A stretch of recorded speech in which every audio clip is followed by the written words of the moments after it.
Hello everyone, this is Julian from Kanen Coffee, and today we have a Olympia coffee in for warranty. And what was happening originally is that we were popping GFCIs when the machine was on for a period of time.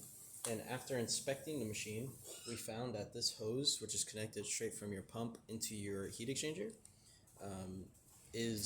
was broken at the edges.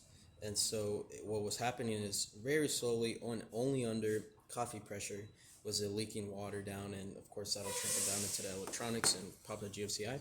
So what we did is we replaced it with a stainless steel pipe, pretty much did a conversion kit on it, and it should be definitely more stable than the Teflon tubing that this would use. It should be more of a permanent solution also. And of course we didn't have any sort of leaking at all, but now we're just going to quickly test the machine by running a shot.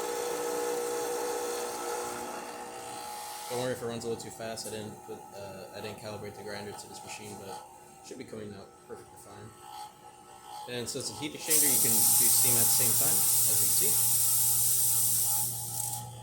And we're just going to turn off that shot right there. And that's about it for this repair. If you like this video or any of our other repairs on our channel, leave a like, subscribe, and hit the bell. Thanks for watching.